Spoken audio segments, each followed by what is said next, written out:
wa man wala, asyhadu an la ilaha illallah wahdahu la syarikalah wa asyhadu anna Muhammadan abduhu wa rasuluh, amma ba'du. Ikhwatal Islam, a'azakumullah, para pemirsa dan pendengar Roja dimanapun Anda berada. Beberapa saat lagi kami akan hadirkan ke ruang dengar Anda dan ke layar kaca Anda kajian yang kami pancarluaskan dari Masjid Al-Barkah, Jalan Pahlawan, Kampung Tengah, Cilengsi, atau Komplek Radio Roja, yang mudah-mudahan kita bisa mengambil faedahnya. Dan kami mengucapkan selamat menyimak, semoga bermanfaat. Roja TV, saluran tiruah Al-Quran dan kajian Islam.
Bismillahirrahmanirrahim.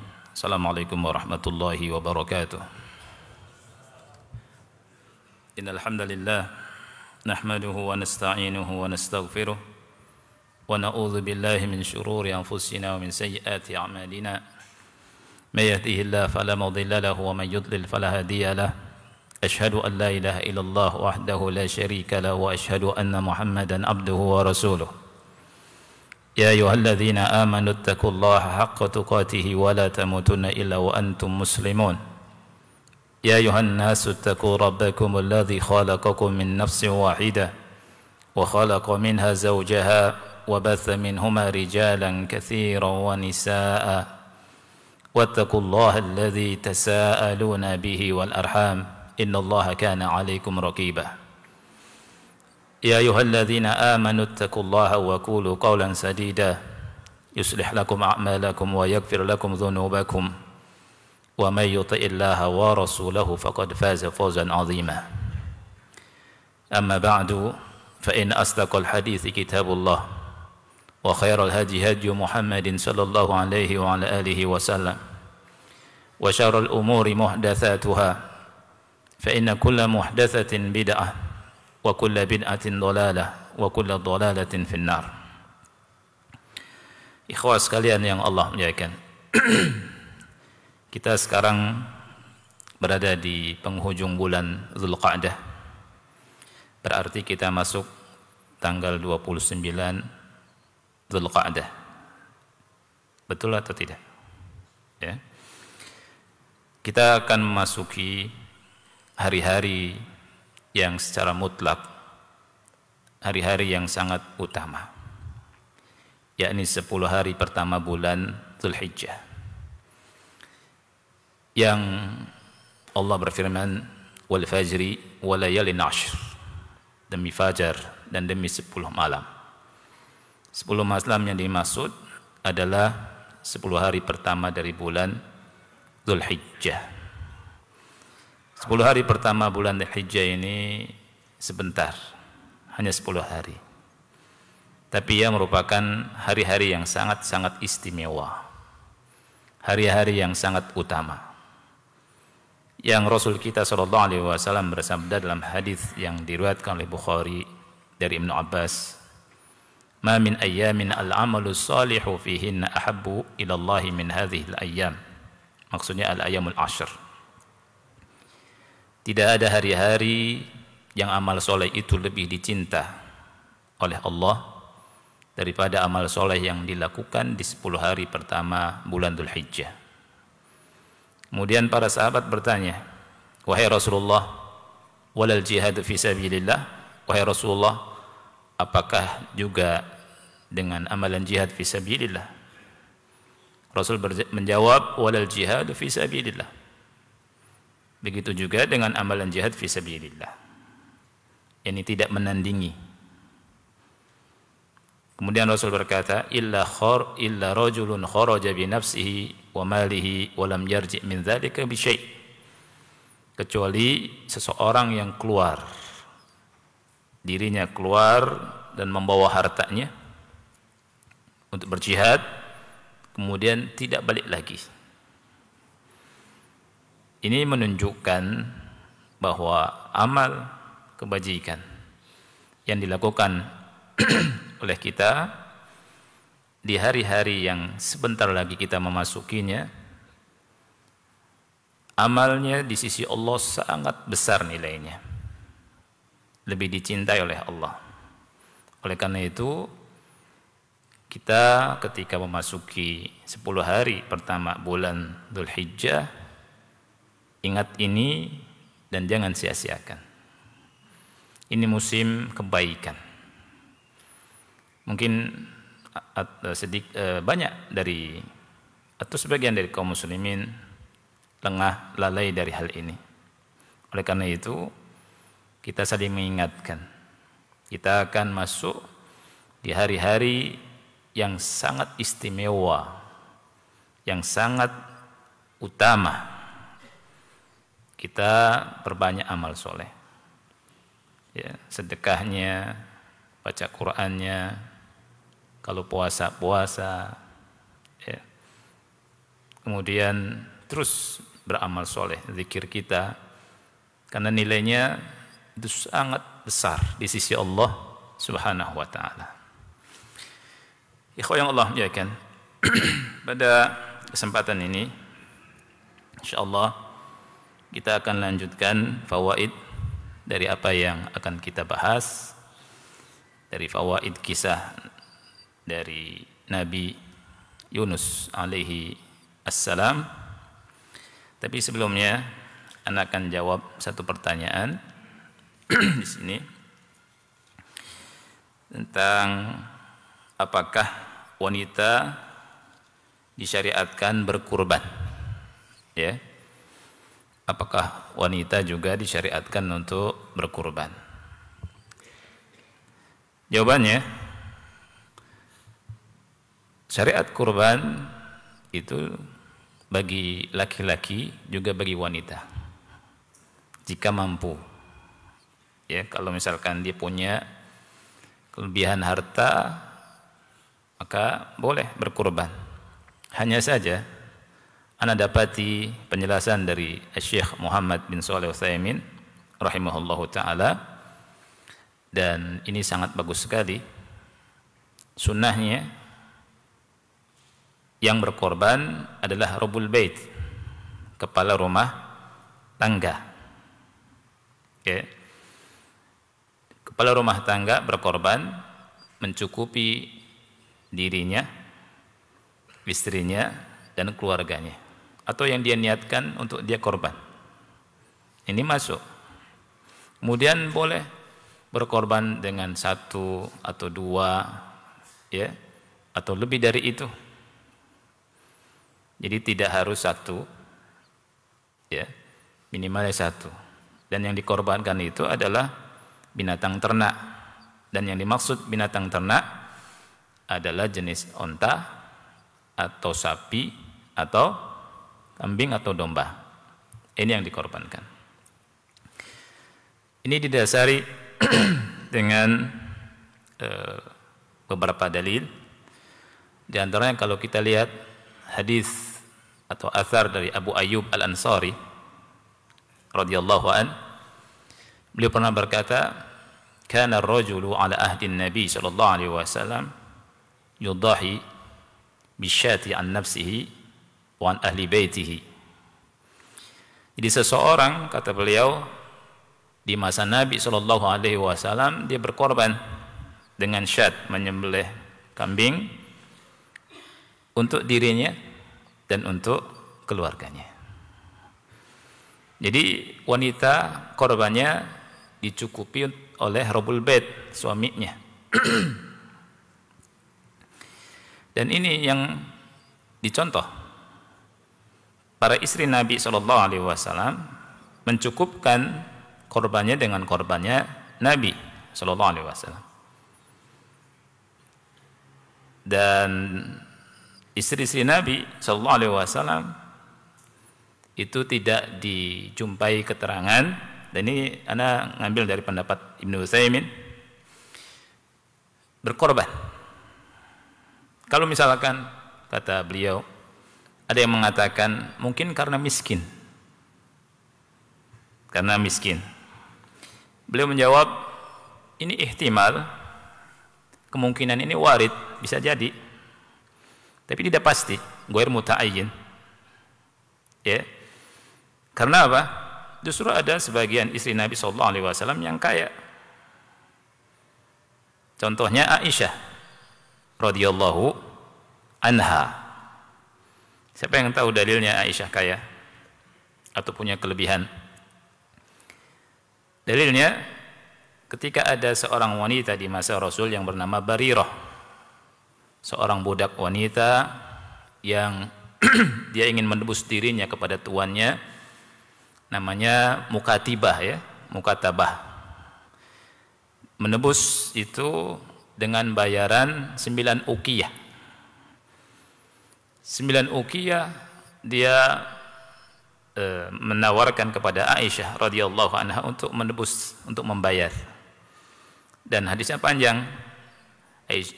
Di antara yang diinginkan oleh Aisyah adalah walaknya untuk Aisyah, dan ini ketentuan syariat. Seorang budak yang dimerdekakan oleh seseorang, maka walaknya, loyalnya untuk yang memerdekakannya. Artinya apa? Ada hukum-hukum yang terkait dengannya. Kalau misalkan budak itu mati atau meninggal, maka si tuannya dapat warisannya, dan tidak sebaliknya. Singkatnya, Aisyah membayarkannya 9 uqiyah. 9 uqiyah itu berapa? 9 uqiyah itu 40 dirham. Ya. Lah, 1 uqiyahnya 40 dirham. Jadi kalau 9 uqiyah 40 kali 9 360, betul. 360 dirham. Dan sedangkan harga kambing di masa itu 10 dirham. Lihat, kalau 360 dibelikan kambing, semua dapat berapa kambing? Kalau satunya 10 dirham, ya 36 kan? Iya. Kaya enggak? Kaya. Enggak miskin. Tapi Aisyah mencukupkan korbannya dengan korbannya Rasulullah sallallahu alaihi wasallam, korban suaminya. Tayyib. Dari mana kita tahu harga kambing di masa itu 10 dirham? Siapa yang tahu? Yang tahu boleh pulang. Jawab. Ya. Harga kambing di masa itu 10 dirham, masyaallah akhi. Dirham di masa itu stabil, ya. Dan dirham gak stabil itu sejak masa khilafah Fatimiyah, anjlok turun, ya, karena mereka banyak mencetak dirham. Tapi dari mana tahu kalau harga kambing masa itu 10 dirham? Ya, siapa yang tahu? Ya, itu 1 dinar. Arwa, ya. Rasul ngasih 1 dinar, kemudian suruh beli kambing, kemudian dibelikan 2 kambing, dijual lagi 1 kambing, dapat 1. Akhirnya membawa kambing dan membawa uang, itu dinar. Ya, ini dirham. Dirham 10 dirham. Antum ingat masalah bayar zakat? Permasalahan zakat binatang, hewan ternak. Ketika berbicara masalah zakat onta, masalah jabron ini begini. Jabron ini nutupi kekurangan, ya, bisa nyusuki, bisa nambahin. Tuh nyusuki itu ya, kalau bahasa Cirebon tuh nyusuki, kalau lebih disusuki gitu ya, kembalian. Iya, atau kalau kurang dibayar ya. Ini jabron. Onta nisabnya itu berapa? 5 onta kan ya.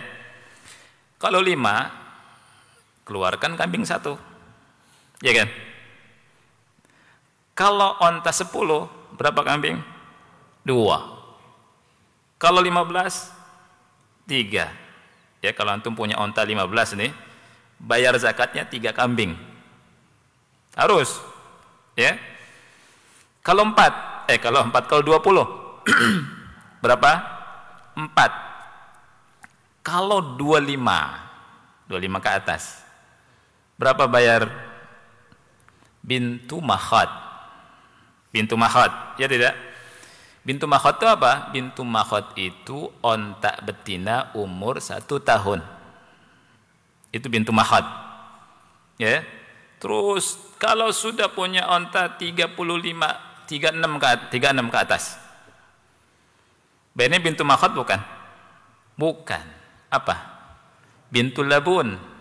Ya, lu orang kita waktu belajar itu, bintul labun itu putrinya si labun. Padahal bintul labun adalah nama unta betina umur berapa? 2 tahun. Ya, sampai ada sebagian ikhwah ini bercanda, saya nikahkan kau dengan bintul labun. Bintul labun. Taib. Bintul labun tadi umur berapa? 2 tahun. Taib. 2 tahun. Ya. Nah, ketika orang wajib mengeluarkan bintul labun, sudah punya onta 36 ke atas, tapi nggak ada bintul labun, adanya bintu makhad, boleh nggak? Boleh. Antum kasih bintu makhad, tapi dibayar kekurangannya dengan apa? 2 kambing. Ya, bintu makhad 1 plus 2 kambing. Atau kalau enggak 2 kambing, 20 dirham. Berarti 1 kambingnya berapa dirham? Nah, dari sinilah. Ya. 1 kambing itu 10 dirham harganya. Nah, Aisyah radhiyallahu anha punya punya dirham berapa? 360 dirham. Dan itu yang dibayarkan buat memerdekakan Barirah. Bisa jadi punya yang lain. Ya. Dari sini kita mendapatkan keterangan bahwa wanita itu kurbannya mencukupkan diri dengan kurbannya siapa? Robul bait, suaminya. Ya, makanya kata Abu Ayyub Al-Ansari, walaupun kaya cukup korban nih. Ya. Jadi kata Abu Ayyub Al-Ansari, di masa Rasul seseorang itu berkorban dengan kambing untuk dirinya dan untuk keluarganya. Makanya kalau kita lihat keterangan Syekh Utsaimin, kalau kita berkorban ya, di korban nyembelih sendiri, bacanya apa? Bismillahi Allahu Akbar. Allahumma hadza minka walak. Ya Allah, ini darimu dan untukmu. Hakikatnya kambing ini dari siapa? Dari Allah. Dan untukmu ya Allah. Kemudian apa? Allahumma hadhihi anni wa an ahli baitihi. Ya Allah, ini untukku. Ya, dariku dan untuk siapa? Keluargaku. Itu boleh, walaupun 1 kambing, tapi kambingnya yang bagus, yang kurus, cari yang kurus. Jangan, ya. Itu korban, syariat korban, masya Allah. Ya. Kemudian sebentar lagi bagi yang ada niat korban, masuk tanggal 1 Dzulhijjah sudah menahan diri dari gunting kuku, dari cukur. Ya, dari sekarang dilihat tuh, oh, panjang nih kalau mau gunting sekarang. Ya. Karena nggak boleh adabnya kita gunting kuku kalau masuk 1 Dzulhijjah untuk mau berkorban. Karena Rasul SAW bilang barang siapa yang mau berkorban, ya, dia tahan apa? Jangan sampai ngambil rambut, ngambil alfar kukunya. Ya. Yang dimaksud kukunya siapa? Kukunya yang berkorban. Ya. Ada orang yang ceramah, barang siapa yang mau berkorban sudah masuk awal Dzulhijjah itu jangan gunting kukunya kambing. Loh, kan tuh ketawa kan? Ada akhi. Nggak ada hubungannya sama kuku kambing. Ya, gimana ceritanya kuku kambing juga? Ya, repot. Hatta istrinya nggak masuk. Ya kan? Yang menahan diri dari gunting kuku itu siapa? Yang mau berkorban. Istrinya, anak-anaknya, kalau mau gunting kuku, mau cukur rambut, boleh. Bukan jangan menggunting kuku kambing. Ini kurang kerjaan. Ya, kan mau disembelih. Ya enggak, akhi? Baik, nah itu dia. Tapi ikhwah yang Allah jadikan, mudah-mudahan Allah berikan taufik pada kita semua dan beri kesempatan untuk berjumpa dengan 10 hari pertama bulan Dzulhijjah. Ya, karena hari-hari yang masya Allah utama, amal soleh lebih dicintai ya di 10 hari pertama bulan Dzulhijjah ini. Baik. Pertemuan yang lalu kita bahas faedah yang pertama dari kisah Nabiullah Yunus alaihi salam. Ya. Faedah yang pertama tentang apa, ikhwan? Dakwah, ya. Tentang dakwah. Jadi ada 3 faedah, insyaallah kita akan bahas. Faedah yang pertama dari kisah Nabiullah Yunus alaihi salam disebutkan di sini, ya. Ad-da'watu ila Allah Ta'ala tadumu bis-sabri wa tatawaqqafu bil-isti'jal.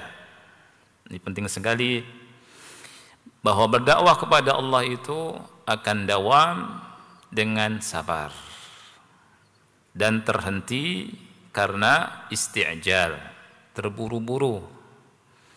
Makanya jangan terburu-buru. Terburu-buru itu gimana? Terburu-buru itu baru berdakwah inginnya manusia taat semua, nggak sabar. Ya, lihat Nabi Nuh berapa tahun berdakwah? 950 tahun. Yang ikut berapa? Sedikit. Ya. Nabi Ibrahim lihat tuh sampai dibakar dakwah. Ya tidak? Luar biasa. Nabi Musa lihat dakwahnya.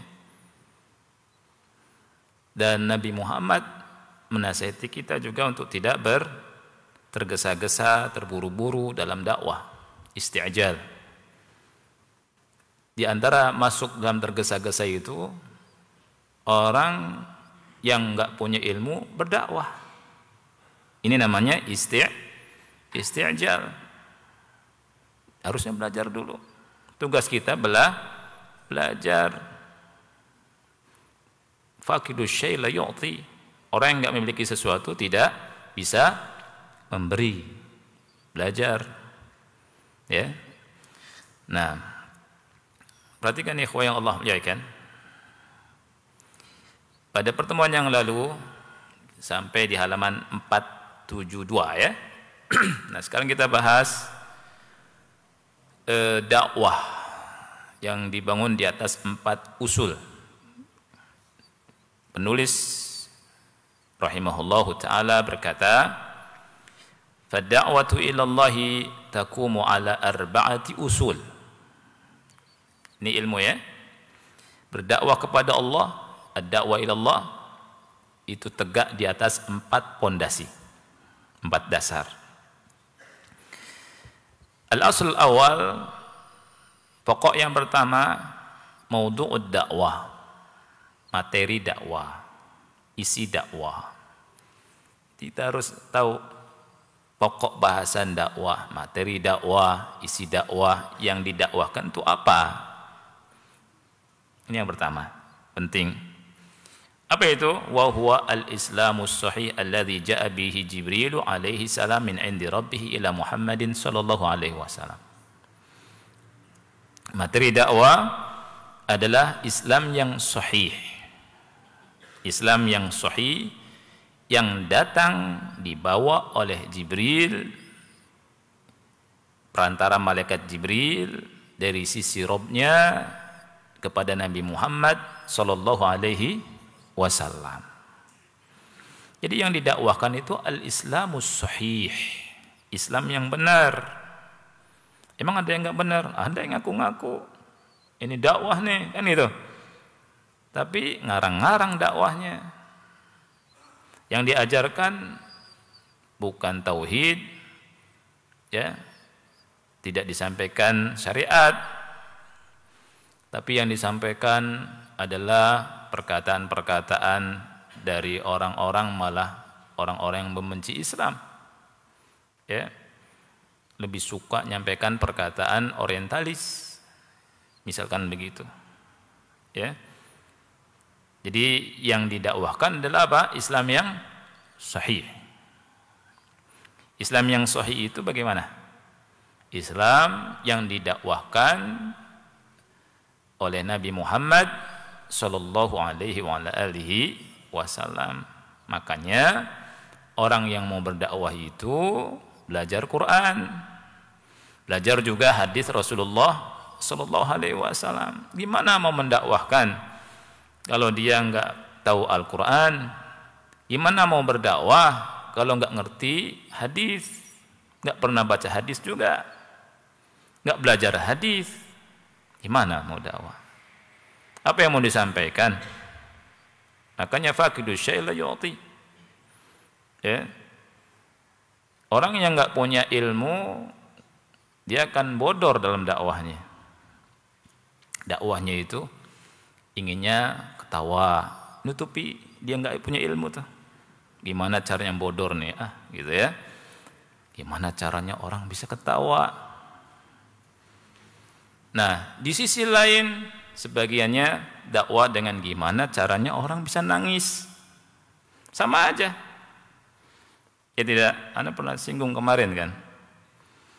Ya, gimana nih supaya nangis? Diikat jamaahnya dengan tangisan. Syahdu. Kemudian ketika ngomong ada backsoundnya. Suara air, suara musik, suara nasyid, supaya apa? Syahdu, widih. Apakah enggak cukup sama ilmu, akhi? Ilmu yang masuk ke hati, ya. Antum kalau anak ngomong ada backsoundnya gimana? Lucu. Apa itu sunnah? Tidak, ya. Sampaikan Quran dan sunnah. Dan tidak semua tangisan itu dari Allah, akhi. Ada tangisan bid'ah, ada tangisan sunnah. Bahkan ada tangisan dari syaitan. Kok bisa tangisan dari syaitan? Ya. Siapa yang tahu dalilnya? Tangisan dari syaitan. Yang bisa jawab, boleh pulang juga. Bismillah.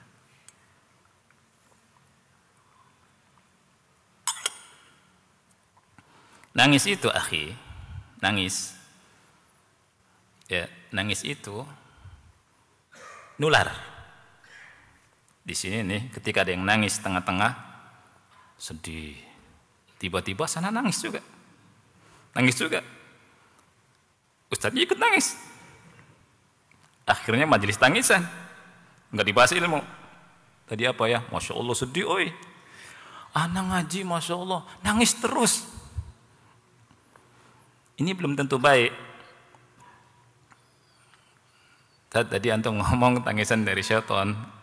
Bisa jadi. Ya. Apa dalilnya? Antum ingat kita bahas tentang Nabi siapa? Nabi Yusuf. Ingat tidak? Tangisannya saudara-saudaranya Nabi Yusuf. Ingat nggak? Itu tangisan dari syaitan itu. Ya, mereka mencelakai Nabi Yusuf alaihissalam. Kemudian mereka pulang bilang ke bapak mereka, ke abah mereka, dan Allah abadikan, nangis-nangis. Waja'u abahum isya'an yabkun. Mereka datang ke ayah mereka isya sore ya, dalam keadaan apa? Nangis di petang hari itu. Yabkun. Itu tangisan apa itu? Tangisan yang keliru. Ya kan? Ada tangisan. Anda pernah mendengar ceramahnya Syekh Shalih Al-Syekh ketika ada seorang dai di masa Imam Ahmad yang sangat kondang. Kalau dia ngomong, nangis orang, akhi.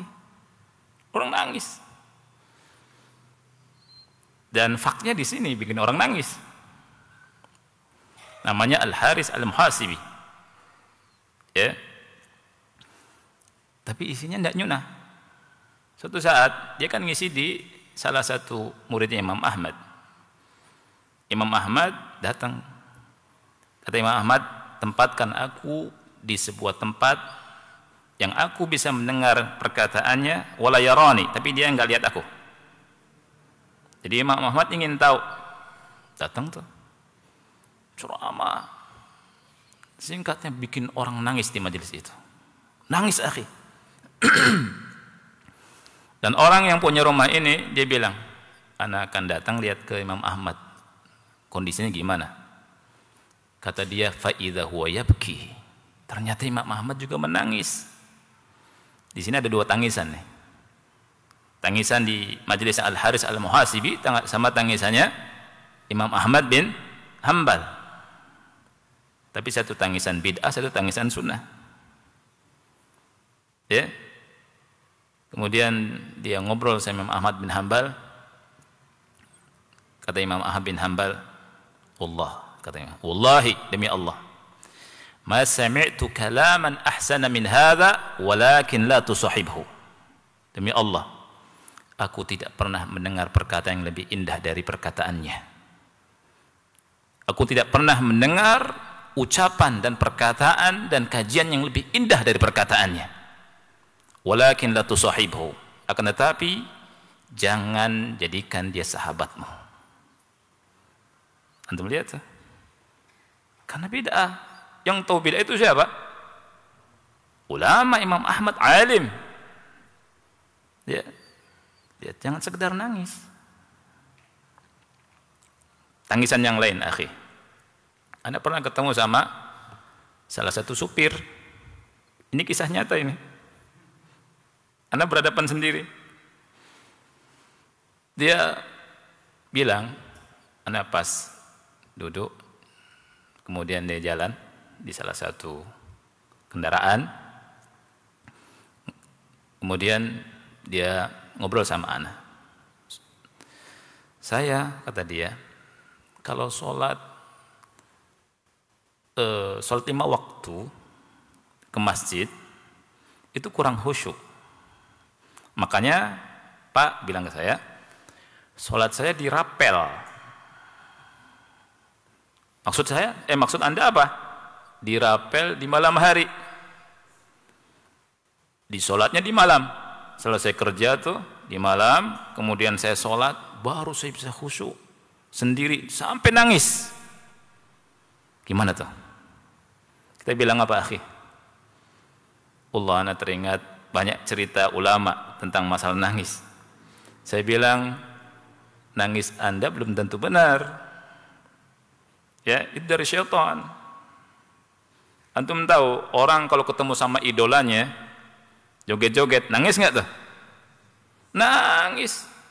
Nangisnya histeris lagi. Tapi benar nggak nangisnya? Nggak benar. Syaitan pintar ingin memalingkan orang, akhi. Iya. Anda waktu tinggal di Mekah, ya, itu ada salah satu guru menyampaikan kisah. Jadi ada orang yang tawaf di Ka'bah. Tawaf di mana? Ka'bah. Khusyuk tawafnya. Tapi diperhatikan, dia nyebut-nyebut nama Nabi Muhammad, ya Muhammad, ya Muhammad, ya Muhammad. Berdoanya kepada Nabi Muhammad. Kemudian syekh itu manggil, dinasihati, kalau doa bukan ke Muhammad, bukan ke Nabi Muhammad, tapi kepada Allah. Akhirnya dia nurut, dia berdoa, minta kepada Allah.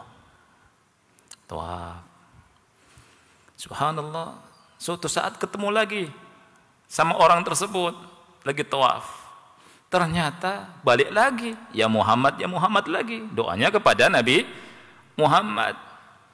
Dinasihati lagi sama syekh. Kamu sudah dinasihati, doa itu sama Allah.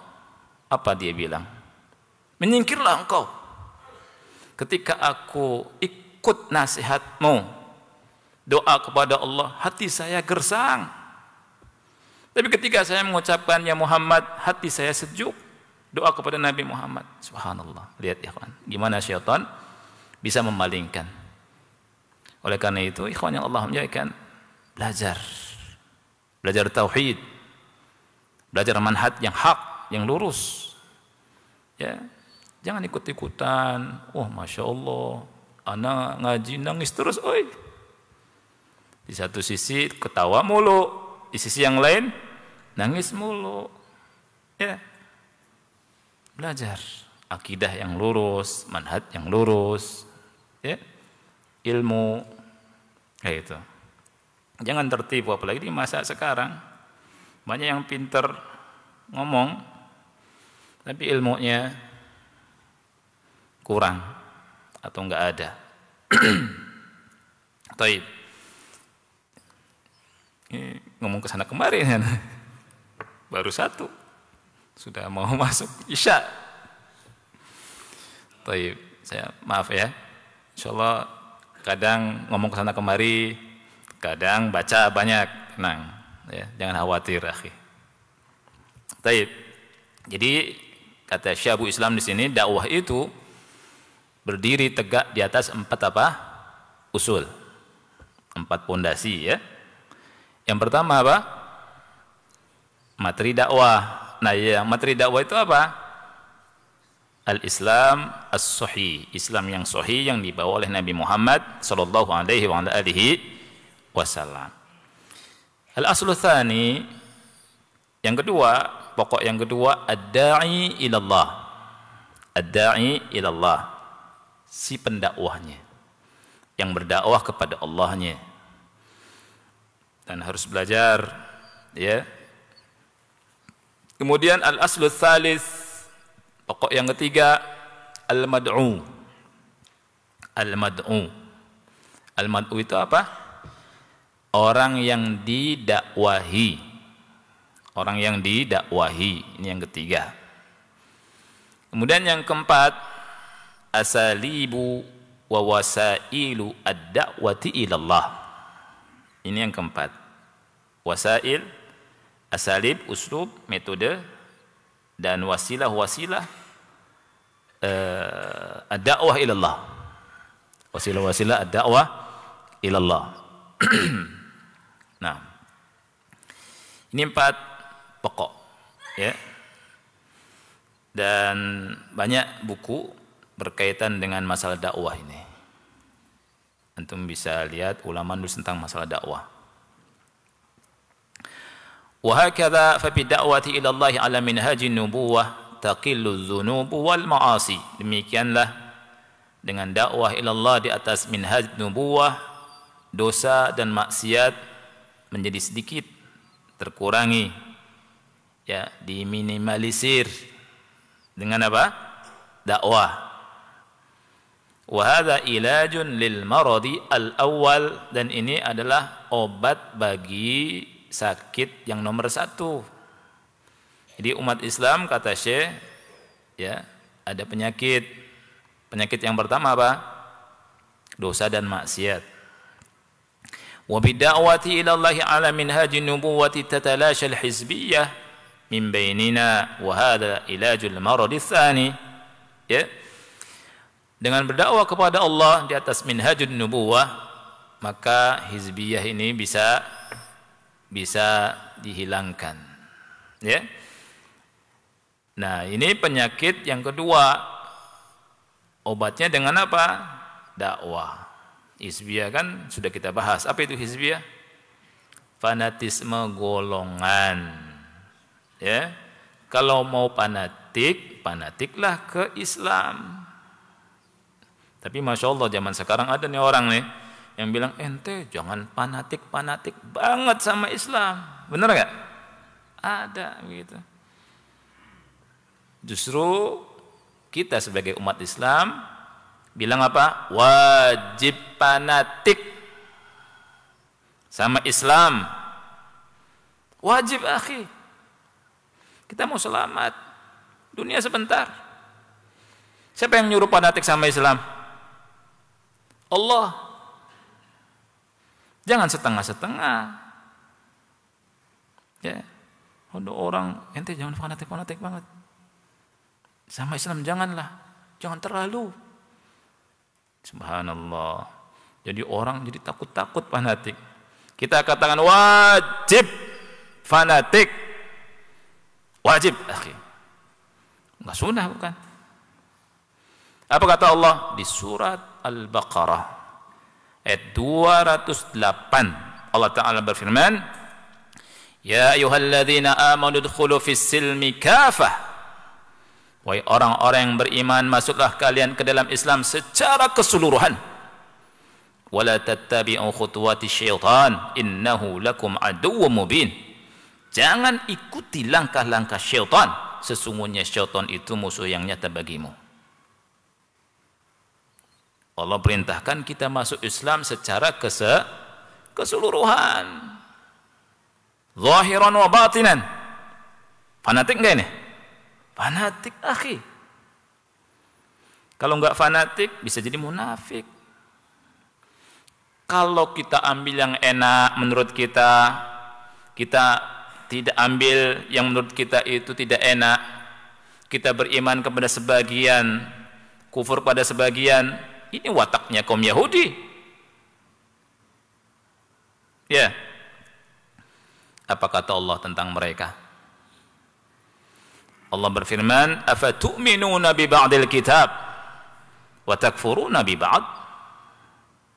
Siapa yang bisa lanjutkan ayatnya? Fama jazaa'u may yaf'alu dzalika minkum illa khizyun fil hayatid dunya. Terus, wa yaumal qiyamati yuradduna ila asyaddil 'adzab. Wa mallahu bighafilin amma ta'malun. Masyaallah, antum hafal. Ini baru talibul ilmi. Ya. Duduk kita kalau misalkan ngaji duduk thalibul ilmi itu enak. Kalau lupa diingatkan. Ya tidak? Ayo itu. Saling mengingatkan. Apakah kamu, kata Allah, kalian wahai ahlul kitab beriman kepada sebagian kitab, kafir kepada sebagian yang lain? Ini kelakuannya Yahudi ahlul kitab, akhi. Beriman kepada sebagian, kufur kepada sebagian. Apa kata Allah yang begini? Fama jazaa'u may yaf'alu dzalika minkum illa khizyun fil hayatid dunya. Tidak ada balasan yang melakukan hal ini di antara kalian melainkan kehinaan di kehidupan dunia. Hina, akhi. Ngambil sebagian, nolak sebagian akan membuat kita hina. Seperti orang Yahudi yang dihinakan sama Allah. Dan ngerinya lagi, tidak sampai dunia. Allah bilang, wa yaumal qiyamati yuradduna ila asyadil azab. dan pada hari kiamat mereka dikembalikan ke dalam neraka, ke azab yang paling keras, dan Allah sama sekali tidak lengah dari apa yang kalian perbuat. Nah itu. Nggak boleh setengah-setengah, ya tidak? Fanatik, harus, ya kan? Di masa Nabi Muhammad diutus, orang kafir beriman bahwa Allah itu sang pencipta, beriman bahwa Allah itu kasih rizki kepada mereka. Tapi iman mereka bermanfaat atau tidak? Tidak bermanfaat.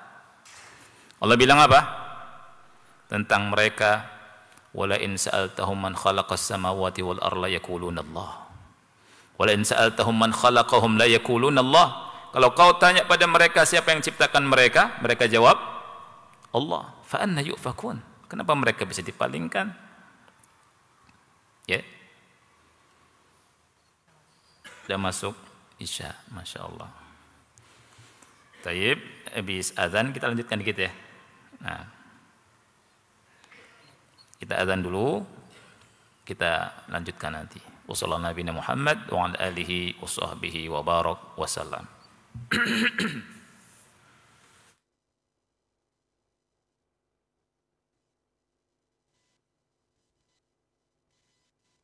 Ikhwatal Islam, untuk selanjutnya kita simak dikumandangkannya adzan untuk sholat Isya bagi daerah Jakarta dan sekitarnya. Allahu Akbar, Allahu Akbar, Allahu Akbar,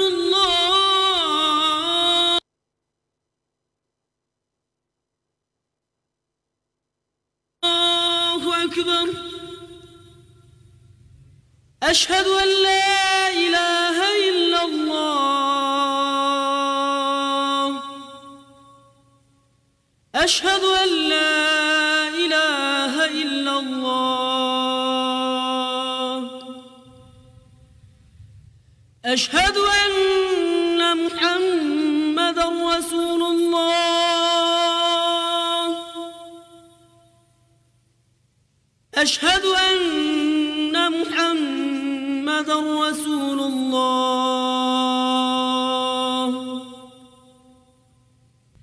حي على الصلاة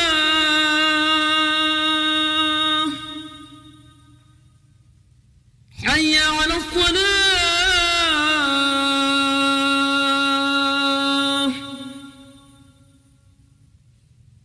حي على الفلاح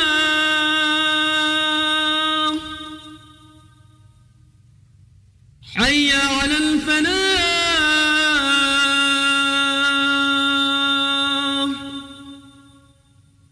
الله أكبر الله أكبر لا إله إلا الله.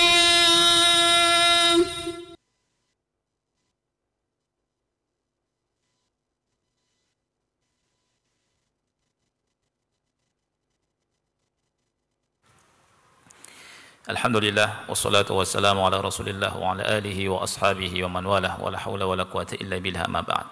Kita lanjutkan ikhwan.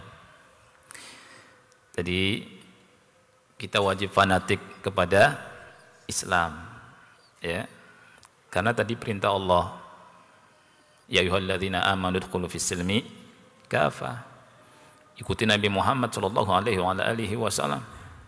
Zahiran wa batinan. Zahir dan batin. Ya. Karena kalau zahirnya ikuti, batinnya enggak ikuti, ini juga tidak manfaat imannya.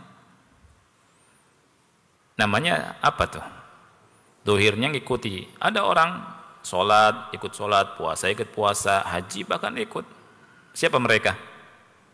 Orang munafik yang Allah bilang, wa minan nasi may yaqulu amanna billahi wa bil yaumil akhir wa ma hum bimu'minin. Di antara manusia ada yang berkata kami beriman kepada Allah dan hari akhir, tapi mereka bukan beriman, kata Allah. Tidak beriman mereka itu. Bahkan Allah sebutkan dalam surat Al-Munafiqun, khusus ada surat yang namanya surat Al-Munafiqun. Di ayat pertama, Allah bilang, "Idza ja'akal munafiquna qalu nashhadu innaka la rasulullah." Kalau datang orang-orang munafik kepada engkau wahai Muhammad, mereka bilang sesungguhnya engkau adalah Rasulullah. Wallahu ya'lamu innaka la rasuluh. Allah tahu engkau rasulnya. Wallahu yashhadu innal munafiqina lakadzibun. Dan Allah bersaksi bahwa orang munafik itu berdusta. Ya. Jadi kita berislam itu jangan setengah-setengah. Fanatik wajib. Kita jawab wajib fanatik. Ikuti Nabi Muhammad SAW kalau mau selamat, kalau mau dapat syafaat, kalau mau minum telaga Nabi Muhammad di akhirat, dan cuma ikutin doang. Kata Ibnu Mas'ud, "Ittabi'u wa la tabtadi'u faqad kufitum." Cukup. Ikuti saja, jangan ngada-ngada, dah cukup kata Ibnu Mas'ud. Al-yawma akmaltu lakum dinakum wa atmamtu 'alaikum ni'mati wa raditu lakum al-Islam madina. Cukup. Ibadah kita juga harus ikuti Nabi Muhammad SAW. Jangan ala-ala sendiri atau ala-ala manusia. Ya, laqad kana lakum fi Rasulillahi uswatun hasanah liman kana yarjullaha wal yawmal akhir wa dzakarallaha katsira. Saya tanya ikhwan, orang kafir Quraisy, ya, orang kafir Quraisy salat tidak? Salat tidak mereka? Saya tanya, orang kafir Quraisy itu salat atau tidak? Salat. Tapi salatnya ala mereka. Allah bilang surat Al-Anfal, "Wa ma kana salatuhum 'indal baiti illa muka'an wa tasdiyah." Lihat. Salat mereka di sekitar Ka'bah itu siulan dan tepuk tangan. Salat tuh. Tapi salatnya manfaat enggak? Karena salatnya ala arah mereka, tidak sesuai dengan syariat Allah. Allah nggak ngajarkan. Saya tanya juga, mereka tawaf tidak? Tawaf mereka, ya, tapi tawafnya telanjang, ya, dan mereka punya argumen, punya dalil, punya analogi yang menurut kita masa sekarang, analoginya masya Allah ini, susah dipatahkan analoginya, akhi, bener, karena setiap orang punya analogi. Tapi ingat, ketika analogi dan argumen bertentangan dengan Quran dan Sunnah, tidak diterima. Walaupun 1000 argumen, 1000 analogi. Mereka tawaf telanjang, punya dalil, punya analogi. Apa kata mereka? La natufu bil baiti fi thiyabin asaynallaha fiha. Itu kata mereka. Kata mereka, kami enggak akan tawaf mengelilingi Ka'bah dengan memakai pakaian yang kami memaksiati Allah dengannya. Jadi mereka itu kalau tawaf ingin suci betul-betul secara zahir dan batin. Ini pakaian nih dulu maksiat dengan ini, nggak pantas kalau tawaf. Maunya betul-betul hatinya suci, juga nggak pakai pakaian yang bermaksiat. Dibuka pakaiannya, tawaf telanjang, akhi. Bukan laki-lakinya saja, perempuannya juga demikian. Makanya ada syair tuh mereka, Anda lupa syairnya, yang terjemahannya itu, pada hari ini, saat ini kami buka aurat tapi tidak halal untuk dilihat. Itu wanita-wanita yang telanjang itu untuk tawaf itu. Jadi budaya Arab itu telanjang apa pakai jilbab ibadahnya. Itu tuh. Jadi perkataan, argumen yang bertentangan dengan Al-Quran dan Sunnah jangan ditoleh, akhi. Ya, semua orang punya argumen, apalagi zaman sekarang. Zaman sekarang itu pinter ngomong orang, ya tidak? Iya, pinter ngomong. Nah, itu. Jadi kita pegang Quran dan Sunnah. Apa kata Rasul? Taraktu fikum amrayn, aku tinggalkan pada kalian 2 perkara. Kalian gak akan tersesat selama-lamanya ketika memegang 2 perkara ini, yaitu apa? Kitab Allah dan Sunnahku. Pegang sudah itu, pegang sampai mati. Mudah-mudahan Allah kasih istiqomah kepada kita semua. Istiqomah kama umirta, kata Allah. Fastaqim kama umirta. Istiqomahlah seperti dan sebagaimana engkau diperintah. Bukan kama aratta, bukan. Bukan istiqomahlah seperti apa yang kau mau. Enggak. Allah bilang di Al-Quran, fastaqim kama umirta. Ya. Nah itu. Jadi kita fanatik. Ya, kalau dibilang ente fanatik, fanatik iman maksudnya nih. Sama Islam, alhamdulillah. Ini busro, ini kabar gembira ini. Ya. Alhamdulillah. Ya, bukan kita yang ngomong, misal gitu.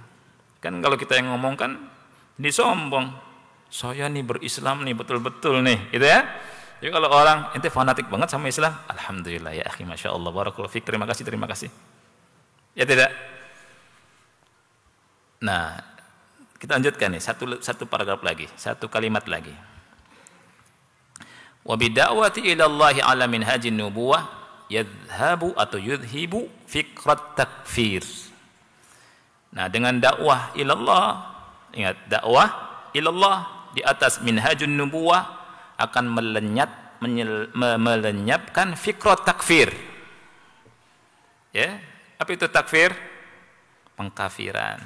Antum ingat kata ulama, minat takfiri ila tafjir. Awalnya ngafirkan orang, akhirnya ujungnya mengebom. Jadi pengeboman kerusakan itu karena apa, akhi? Karena fitnah takfir, akidah takfiri.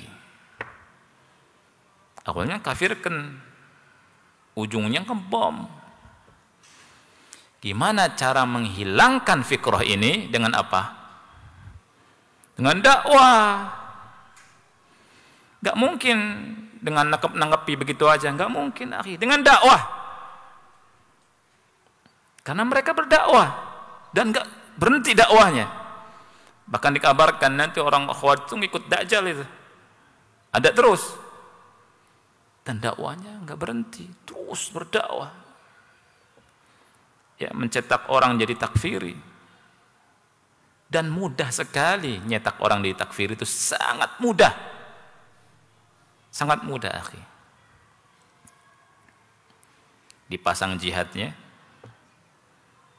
Kemudian orang, anak-anak muda yang kosong ilmu agama, oh ini ajaran yang benar nih, manusia lagi kacau nih, pemerintah nggak adil nih, ya, wah saya mau masuk surga, akhirnya ngebom, ya. Nah itu, jadi ngebom itu kata ulama awalnya apa? Fikrah takfir yang bisa menghambat,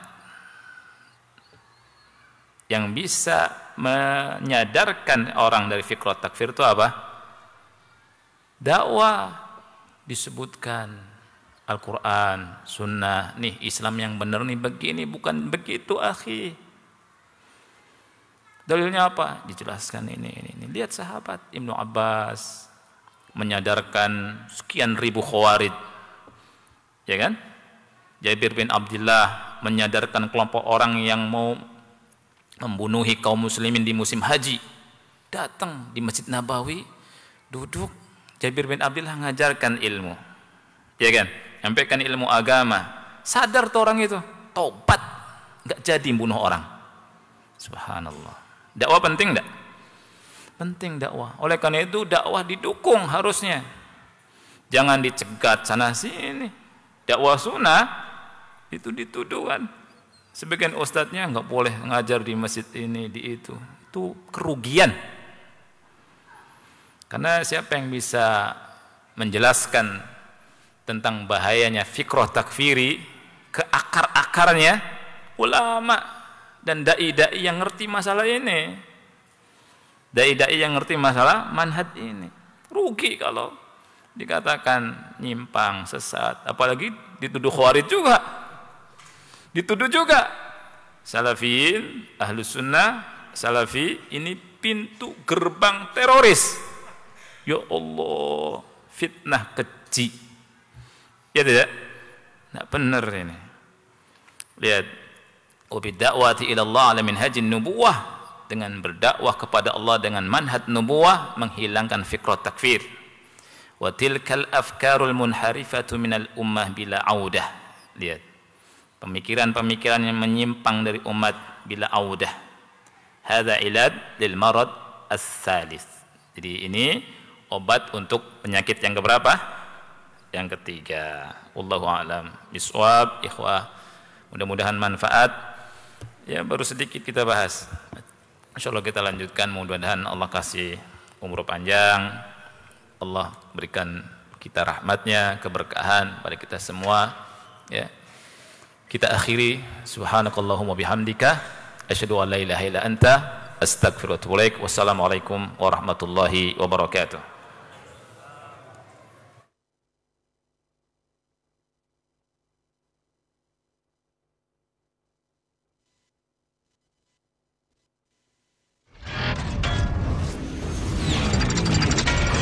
Roja TV. Demikianlah ikhwatal Islam a'azakumullah, para pemirsa dan pendengar Roja dimanapun Anda berada, kajian ilmiah yang telah kami hadirkan dan kami telah pancarluaskan dari Masjid